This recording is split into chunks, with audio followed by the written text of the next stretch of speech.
બહુ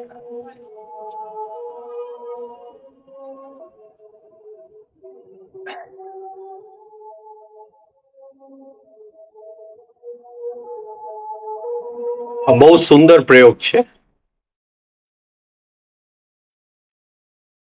બપોરે 1 થી 4 પૃથ્વી જે પ્રાણ છોડે છે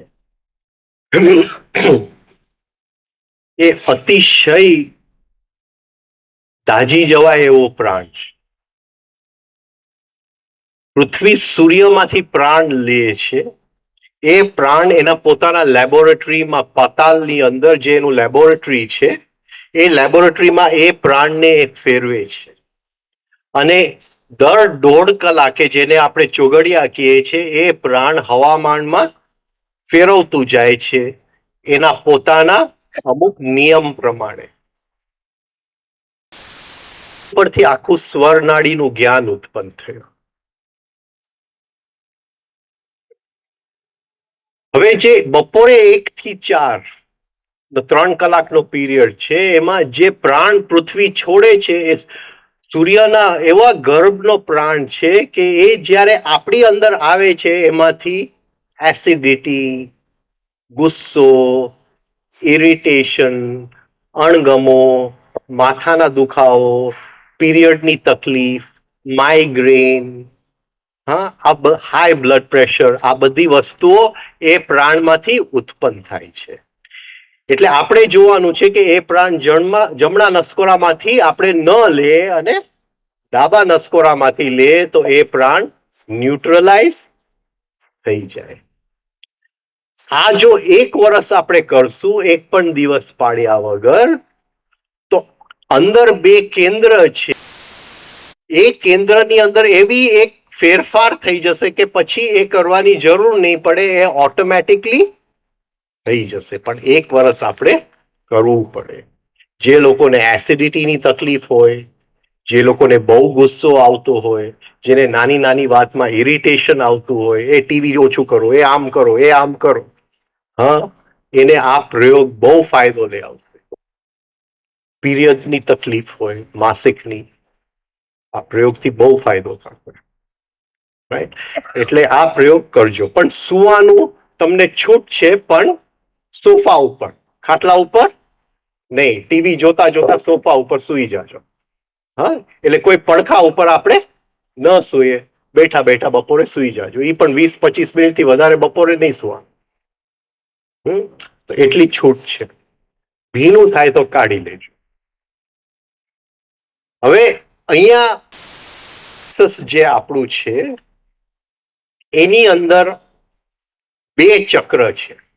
એકનું નામ છે મણિપુર, બીજાનું નામ છે કુંડલી. જન્મની સાથે જે ચક્ર જાગૃત છે એ મણિપુર ચક્ર, જે સુષુપ્ત પડેલું છે એ કુંડલી ચક્ર છે. યોગીનું કામ એ છે કે મણિપુર ચક્રને બંધ કરી દે અને કુંડલી ચક્ર જાગૃત કરી. મણિપુરનું કામ છે ઉત્તેજના, કુંડલીનું કામ છે સંવેદના. આપણું આખું જીવન ઉત્તેજનામાં ચાલે છે. તમે અહીંયા આવ્યા તો કંઈક ડોક્ટર સાહેબે પત્રિકામાં લખ્યું કે તમારો આ રોગ સારું થશે, આનાથી આ સારું થશે, આનાથી આ, એટલે તમને કંઈક ઉત્તેજિત કરવામાં આવ્યા, એટલે અહીંયા. પણ અધ્યાત્મનું પહેલું કદમ એ છે કે ઉત્તેજના છોડીને હું સંવેદનાના માર્ગે જાઉં છું.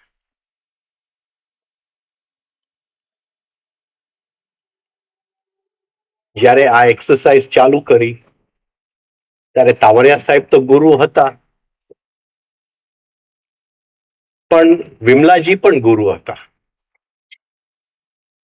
અને વિમલાજી પાસે ગયો કે આ એક્સરસાઇઝ ચાલુ કર્યું એટલે કે તને અભ્યાસનો મતલબ ખબર છે? કે પતંજલિ કે અભ્યાસ વૈરાગ્ય અભ્યામ તન નિરોધ.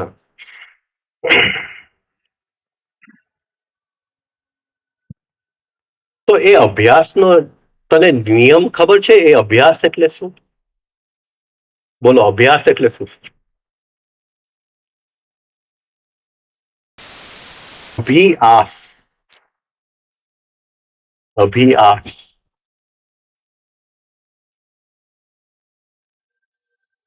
એક ને એક કાર્ય વારે ઘડી કરવું. એ અડધું કીધું, બાકીનું અડધું કહી દે. બાકીનું અડધું કહી દે. એક ને એક કાર્ય રોજ કરવું, હા, એ અભ્યાસ છે. બરાબર છે. પણ કેવી રીતે કરવું? કેવી રીતે કરવું? તો મને તે દિવસ વિમલાજી કે તું રોજ એક્સરસાઇઝ કરજે, પણ એવી રીતે કરજે કે પહેલે જ દિવસે તું કરે છે એ નવી જ છે તારા માટે. આ સમજાય છે?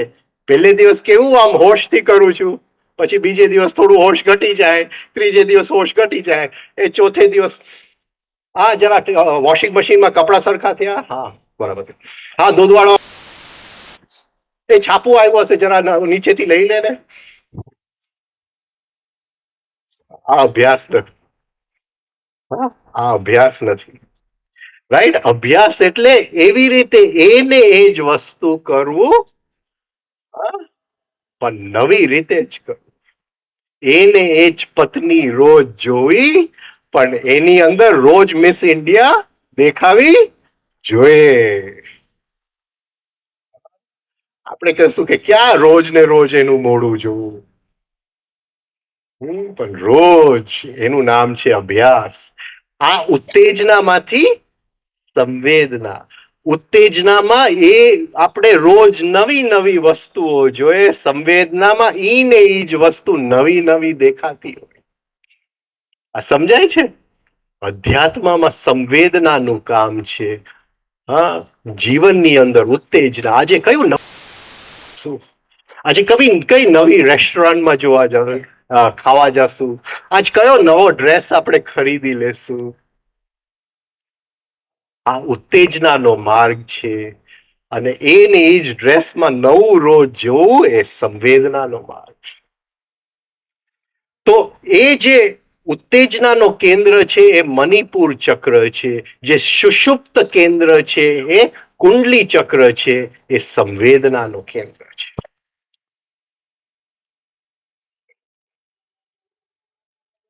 હવે સાયન્સ કહે છે, આ સમજાય છે ને બધું જે બોલું છું, કે બધું કંટાળો આવે છે?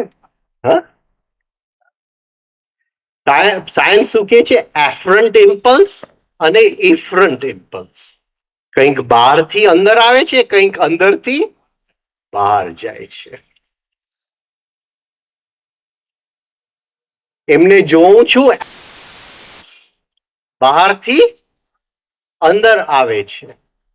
એ અંદર આવે છે અને અંદરથી ઇફરન્ટ ઇમ્પલ્સ આવે છે.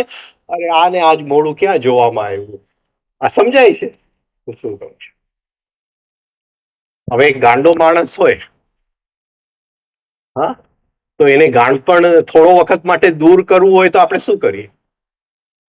એને શોક આપીએ. એટલે શોક આપીએ એટલે શું થાય?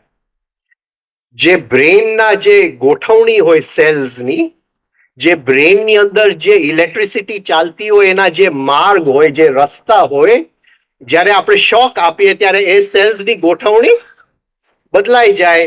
જે રસ્તો બ્રેઇનની અંદર ઇમ્પલ્સિસ ચાલતા હોય, ઇલેક્ટ્રિસિટી ચાલતું હોય, એ રસ્તા બદલાઈ જાય, નવેસરથી બધું અંદર ફરવા માંડે. એટલે એ ગાંડો માણસ થોડો વખત માટે તાજો થઈ જાય. 6 મહિના પાછા જૂના જ રસ્તા પાછા આવી જાય. પાછો આવીને પાછો જે સાજો થઈ ગયો એ પાછો ગાળો થઈ જાય. એવી જ રીતે જે દુનિયાને આપણે જોઈએ છે, બહારથી કંઈક અંદર આવે છે, અને જે માર્ગે ચાલે છે એ માર્ગ પેલા મણિપુરમાં જાય છે, પછી બ્રેનમાં પહોંચે છે. એટલે હંમેશા આપણે ઉત્તેજના શોધતા હોય છે. ઘણા લોકો આવે એ કે આજે તો મેં રેકી કરી લીધું, આવતીકાલે પ્રાણિક હિલિંગ કરીશ, પરમ દિવસે આ કરીશ, આ કરીશ. હા, મેં આટલું બધું કરી નાખ્યું. અમારા રામ દુલારે બાપુ કે મેં ચલા તો ખૂબ પહોંચા, કहीं भी નહીં આને ચલે નહીં. આવા બહુ લોકો મળે. મેં આ પણ કર્યું ને, તે પણ કર્યું ને, ઓલું પણ કર્યું ને, આ પણ કર્યું. એટલે હું સમજી જાઉં કંઈ કર્યું જ નથી. ઉત્તેજના જ શોધતા હોય છે, ઉત્તેજના શોધતા હોય છે. અને એક વખત જીવન વેડફવા માટે નથી. તમને સમજાય 6 કસરત, આ રિધમિક બ્રીધિંગ, આ માર્ગથી મને મારો લક્ષ્ય મળવાનો છે, તો આ માર્ગ ઉપર ચોટી પડો. કારણ કે ટાઈમ નથી. આજે આ કરવાનું, આવતીકાલે એ કરું, પરમ દિવસે એ કરું, મેં ચલા તો ખૂબ પહોંચા કહી બી નહીં. આ ઉત્તેજનાનો માર્ગ છે, એ મણિપુરમાંથી નીકળે છે. એટલે એ જે બહારથી આવતું જે માર્ગ છે, જે બ્રેનના માર્ગ છે, એને જોઉં છું. એ પહેલા મણિપુરમાં જાય છે અને પછી અંદરથી હું નક્કી કરું છું. એ માર્ગ બદલાવો જોઈએ, એ કુંડલી ચક્રમાં જવો જોઈએ. પણ કુંડલી ચક્રને જાગૃત કરવા માટે 1 વર્ષ આપણે જમણું નસકોરું બંધ કરશું. તો સંવેદનાની શક્તિ અંદર ખીલવા માટે, પછી સંવેદનાની શક્તિમાં એવો આનંદ છે. ખાલી ગ્લાસને અડું તો એ સંવેદનામાં આનંદ છે. પછી કોઈ પિક્ચર જોવા જવાની જરૂર નથી, કારણ કે નાની નાની વસ્તુમાં આનંદ છે. દીકરી તોફાન કરતી હોય તો એની અંદર એક આનંદ છે. વર્ષો સુધી કોઈ દિવસ મેં હિન્દી પિક્ચરો નતા જોયેલા. મને ગમે જ નહીં હિન્દી પિક્ચર. મારી દીકરી મને કે આવીને કે પપ્પા આ પિક્ચર જોવા જવાનું છે, ચલો. અને આનંદ આવે, ભલે ને સાવ પિક્ચરમાં જે હોય તે, એક આનંદ આવે. એટલે આનંદ લૂંટી લેવાનો, હરેક ક્ષણમાંથી, હરેક વસ્તુમાંથી આનંદ લૂંટી લેવાનો જે માર્ગ છે એ સંવેદનાનો. અને વસ્તુની અંદર જો આનંદ પહોંચે અને થોડો વખત માટે આપણને સુખ આપે, એ ઉત્તેજનાનો માર્ગ છે. આ 2 યોદ્ધાઓ છે મહાભારતના, મણિપુર અને કુંડલી. મણિપુરનો યોદ્ધા છે કર્ણ અને કુંડલીનો યોદ્ધા છે અર્જુન. અર્જુન એટલે જેની અંદર રુજુતા, રુજુતા એટલે જેની અંદર શિષ્ય બનવાની એક તાકાત છે, જેની અંદર નમવાની તાકાત છે, જેની અંદર શરણે જવાની એક અંદર હિંમત છે કે હું શરણે જઈ શકું છું. અર્જુન રુજુ શક્તિ, જેની અંદર રુજુ શક્તિ. કર્ણ એટલે કાન, જે સાંભળવાથી ઉત્તેજિત થાય છે, એ કર્ણ. આ 2 યોદ્ધાઓ છે. કર્ણ સૂર્યનો પુત્ર છે, એટલે જે જન્મથી એને વારસામાં મળ્યું છે, ખૂબ મળ્યું છે, પણ ઉછરેલો છે સૂત ને ત્યાં. એટલે એ જે કઈ વારસામાં મળેલું એ દબાઈ ગયું અને બહારનું એક આખું જે પર્સનાલિટી છે, જે આખું જે ભણતર જુદી સૂત પુત્રનું. સૂત એટલે હું કોઈ જાતની વાત નથી કરતો. આપણી અંદર જે નીચું છે એ સૂત છે આપણી અંદર. એટલે એ લઈને તો ખૂબ આવેલો, આપણે બધાય પણ લઈને તો સૂર્યની શક્તિમાંથી જ આપણને લઈને આવીએ છીએ. પણ આપણો ઉછેર કઈ રીતે થાય છે, અને ઉછેર એવી રીતે ન થાય કે એ શક્તિને ખીલવાનો મોકો મળે તો એ શક્તિ ક્યાંક રહી જાય અને બહારથી આપણે અંગરાજ બની જાય, દેહ અધ્યાસમાં ફસાઈ જાય, કર્ણ બની જાય. કોઈક 2 જણા કોઈક એક ખૂણામાં વાત કરતા હોય, આપણને એમ લાગે અરે આપણી જ વાત કરતા. કર્ણ એટલે કાન, કર્ણ એટલે સાંભળેલું જ્ઞાન. સાંભળેલું જ્ઞાન કઈ કામનું, આ બધું બોલું છું કઈ કામમાં નથી આવતું જ્યાં સુધી અંદર પચતું નથી. સાંભળેલું જ્ઞાન ઉપયોગમાં નથી આવતું. કર્ણ જ્યારે બરાબર રણ, ગુરુના શબ્દ ભૂલી ગયો હતો. એને યાદ ના આવ્યું કે આ અસ્ત્રને ચલાવવા માટે મારે કયા મંત્રનો ઉપયોગ કરવો, એ ભૂલ્યું, કારણ કે સાંભળેલું જ્ઞાન હતું. આપણે સાંભળીએ છીએ તો ખૂબ, જીવનમાં ઉતારીએ છીએ બહુ ઓછું. અને જો સાંભળવામાં અભિમાન હોય, જો અભિમાનના કાનમાંથી આપણે સાંભળતા હોય કે હા આ તો હું જાણું છું અને આ તો હું જાણું છું, તો રુજુ શક્તિ નથી. અર્જુનની અંદર રુજુ શક્તિ છે. એ જ્યારે સાંભળે છે ત્યારે શિષ્યત્વના મુદ્રાની અંદર એ સાંભળે છે. શિષ્યત્વ એટલે એ શિષ્ય ખાલી ગુરુને સાંભળતો નથી, એ પાંચે ઇન્દ્રિયોથી ગુરુને પી લે છે. કારણ કે એનું ક્યાંય અભિમાન નથી. શિષ્ય એટલે જેનું અભિમાન ઓગળી ગયો છે એ શિષ્ય છે. એ આવી ગયો ગુરુ પાસે. હવે એનાને ગુરુની નથી, એ અભિમાનનો પડદો નથી, એ શરણે આવી ગયો. હવે જે ગુરુ જે આપે છે એ શબ્દ નથી, એ અંદર આખું ને આખું ચૂસી લે છે. જેમ એક સ્પંજ પાણીને ચૂસી લે છે, એમ શિષ્ય ગુરુને ચૂસી લે છે. અને પછી એ મંત્ર રણભૂમિની વચ્ચે ભૂલાય નહીં. જ્યારે ગુસ્સો આવે ત્યારે ગુરુના મંત્ર બરાબર યાદ આવે કે આ ગુસ્સો આવ્યો, હવે મારે આ કરવાનું, આ કરવાનું, આ કરવાનું, એટલે એ ગુસ્સામાંથી મને મુક્તિ મળશે. કર્ણ એ ભૂલી ગયો તો અર્જુન નતો. એટલે અર્જુન એટલે સંવેદનાની શક્તિ. એ શક્તિ આપણે જગાડવાની છે. આપણે અત્યારે જીવીએ છીએ ઉત્તેજનાની શક્તિમાં જીવીએ છીએ. પ્રાણીઓ પણ ઉત્તેજનાની શક્તિમાં. They respond to external stimuli. એ પ્રાણીનું લક્ષણ છે. શું કહેશું ગુજરાતીમાં? Response to external stimuli. એ પ્રાણીનું લક્ષણ છે. તો જ્યાં આપણને કંઈક ઉત્તેજિત કરવામાં આવે છે અને એ ઉત્તેજનાની પાછળ આપણે ભાગીએ છીએ, ત્યાં સુધી લક્ષણ હજી પ્રાણીનું છે. પણ જ્યારે અંદર સંવેદના, હવે કઈ ઉત્તેજિત કરવાની જરૂર નથી, હવે સંવેદનાની શક્તિ જાગી ગઈ છે. હવે આ જ કસરત હું રોજ કરીશ, પણ રોજ એ કસરતમાંથી નવા નવા દર્શન અંદર ખેલવા માંડશે, નવું નવું દ્રષ્ટિ ખેલવા માંડશે. તો એક સંવેદનાની જગત મારી માટે ખુલી ગયું છે. આ બે વસ્તુ ઉપર તો હું આખી રાત બોલી શકું, પણ હવે મારે બંધ કરવું પડે. નરકાસુરની પણ વાતો છે, નરકાસુર પણ ઉત્તેજના, પણ એ કાલે આપણે વાત કરશું. કૃષ્ણએ નરકાસુર રાક્ષસને મારી નાખ્યો, તો આ જ વાત છે. જેટલી વસ્તુ મહાભારતની અંદર બની ગઈ હતી, કૃષ્ણ ભગવાન મહાભારતના સ્ટેજ ઉપર પહોંચે છે, એ જ વસ્તુ એના પોતાના જીવનમાં ઓલરેડી બની ગયેલી હોય છે. એ બધાયમાંથી પસાર હોય છે મહાભારતની ભૂમિમાં. બહુ સુંદર એ વાત છે. એટલે નરકાસુર એટલે ઉત્તેજના. ને ઉત્તેજનાની 16,000 વસ્તુઓ છે દુનિયાની અંદર જે આપણને ઉત્તેજના લઈ શકે. એ નરકાસુરે અંદર પુરાયેલી રાણી છે. અને એ નરકાસુરને મારી નાખો તો બધી રાણીઓનો લગ્ન કૃષ્ણ ભગવાનની સાથે. કૃષ્ણ ભગવાન એટલે સંવેદના.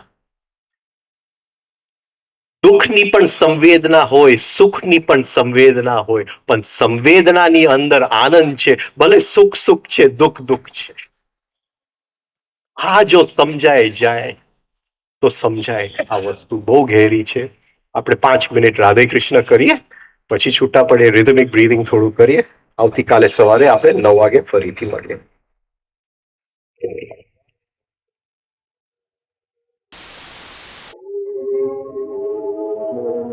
શ્વાસ લેજો મ્યુઝિકની સાથે, છાતી અને પેટ સાથે. 1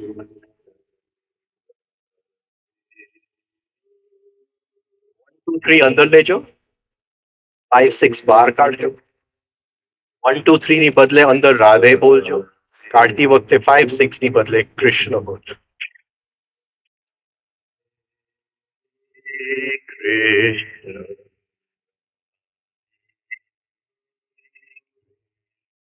બંધ કરી દેજો.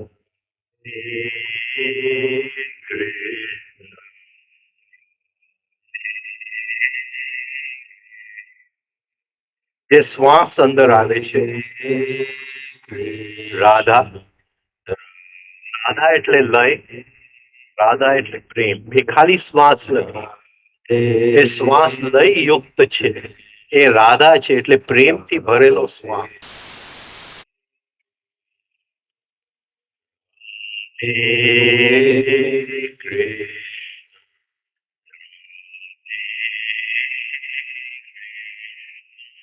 શ્વાસ લોહીની સાથે ભળે છે અને લોહીની સાથે શરીરના એક એક કોષ સુધી પહોંચે છે. અત્યારે આપણા એક એક કોષમાં તણાવ છે, રોગ છે, કોન્ફ્લિક્ટ છે. જ્યારે રાધાનું પ્રેમ કોષને અડે છે, સેલને અડે છે, એ તણાવ છોડી દે છે. એ રોગ છોડી દે છે, એ કોન્ફ્લિક્ટ છોડી દે છે અને રાધાનું પ્રેમમય થઈ જાય છે. એક શરીરનું કોષ લયબદ્ધ થઈ જાય છે અને જ્યારે લયબદ્ધ થઈ જાય છે ત્યારે એક રૂપે જાણે અંદરથી બધાય કોષ નાચતા હોય એવો અંદરથી આનંદ આવે છે.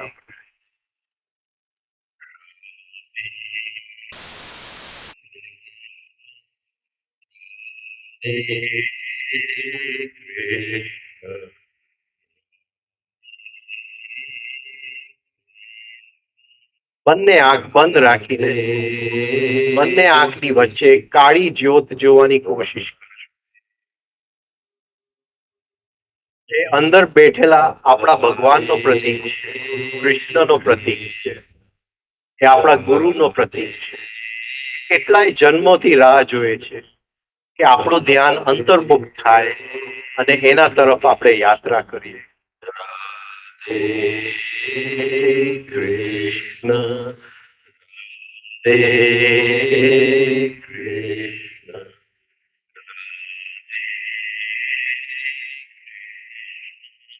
શ્વાસ અંદર આવે છે, શરીરમાં ફરે છે અને જ્યારે નાક દ્વારા આંખની વચ્ચે કૃષ્ણના ચરણોને ધોઈને બહાર જાય છે, અંદરના ભગવાનના ચરણોને ધોઈને બહાર જાય છે અને સ્પર્શીને બહાર જાય છે. આ અંદરથી અનુભવ કરો. શ્વાસ અંદર આવે છે રાધા, શ્વાસ બહાર જાય છે કૃષ્ણ.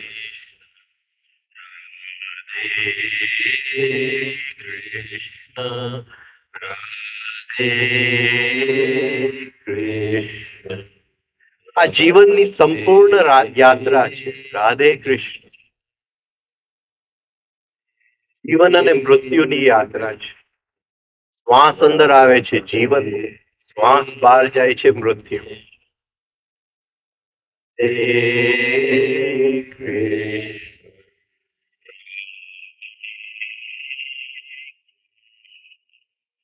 બંધ રાખીને ધ્યાનને વિસ્તારો આજુબાજુના વાતાવરણ, વિસ્તારો ધ્યાનને પૃથ્વી, ગ્રહો, સૂર્ય, તારા, બ્રહ્માંડમાં નિહારિકાઓ વિસ્તારતા જાઓ. જાણે આખું બ્રહ્માંડ આપણી અંદર આવી ગયું હોય એવું અંદરથી એક અનુભવ કરો, એવું અંદરથી સંવેદના લે.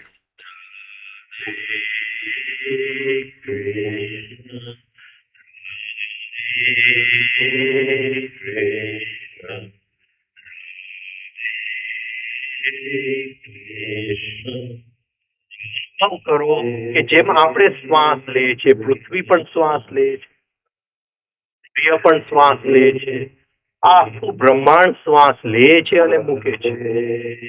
શ્વાસ લે છે ત્યારે રાધે, શ્વાસ કાઢે છે ત્યારે કૃષ્ણ.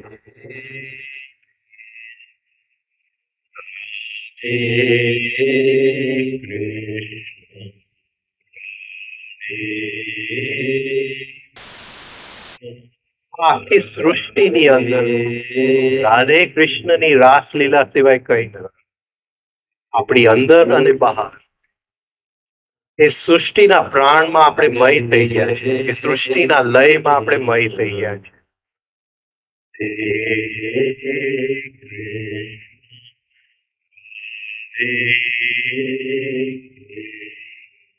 ધીમે ધીમે પાછા આવો બંને આંખની વચ્ચે.